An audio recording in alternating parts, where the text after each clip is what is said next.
Қазақстанда 200 адам кармалып, 95 полиция кызматкери жабыркады. Камчыбек Ташиев ооруканада дарыланууда. Бишкектеги шайлоо 4 экс-депутат талапкерлигин кайрадан көрсөттү. Саламатсыздарбы, эфирде Айтмакчы программасы бүгүнкү күнгө алынган маанилүү делген жаңылыктар менен таанышып алыңыздар. Қазақстандагы нааразылык акцияларында коомдук тартипти бузган 200дөн ашуун адам кармалды.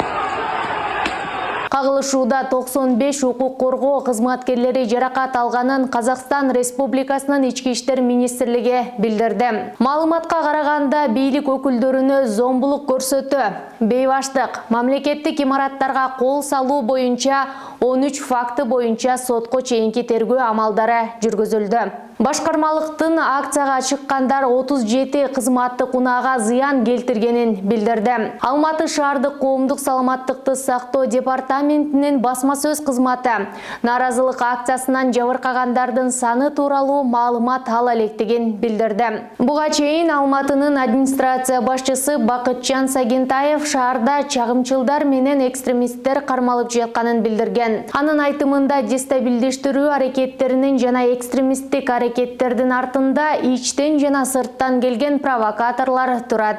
Послушайте, это же бред.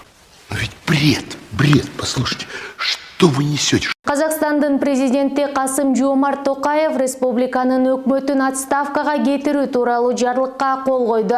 Биринчи вице-премьер-министр Алихан Смаилов премьер-министрдин милдетин убактылуу аткарат. Өлкө башчысы Алматы жана Мангистау облусунда 5 январдан 19 январга чейин өзгөчө кырдаал киргизди. Ага ылайык саат түнкү 23:00дөн таңкы 7:00га чейин коменданттык саат болот.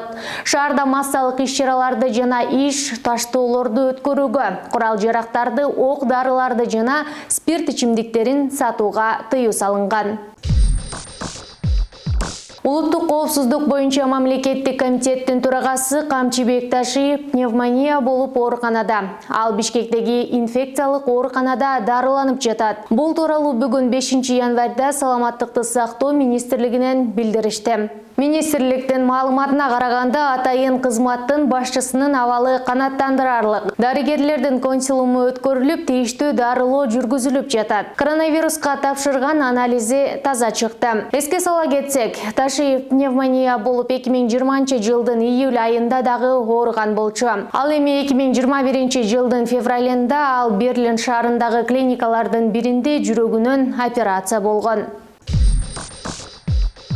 Бүгүн 5 январь саат 14:00га карата Борбордук шайлоо комиссиясына Бишкек шаарынын Свердлов жана 1 май округтары боюнча кайра шайлоого катышуу үчүн арыз тапшыргандардын саны 16га жетти. Сколько? Талапкер болууга арыз бергендердин катарына жогорку кеңештин мурдагы депутаты Ирина Карамушкина да кошулду. Ал номер 29 Свердлов райондук округунан катышат. Ушуну менен парламенттик шайлоого Бишкектеги 2 округтан катышуу ниетин билдирген мурдагы эл өкүлдөрүнүн саны 4кө жетти. Буга чейин Шайлообек Атазов, Эльвира Сурабалдиева жана Рыскелди Момбеков талапкер болуу үчүн арыз берген. Боршайкомдун маалыматына караганда бир мандаттуу шайлоо округтары боюнча депутаттыкка талапкерлерди көрсөтүү 27 январь саат 18:00дө аякташы керек. 27 февралда Бишкектин номер 27 1 май жана 29 Свердлов районунда бир мандаттуу шайлоо округтары боюнча жогорку кеңештин депутаттарын кайра шайлоо өтөт. Я даже не знаю, что сказать. Ушуну менен берүүнү жыйынтыктайм, саламатта калыңыздар.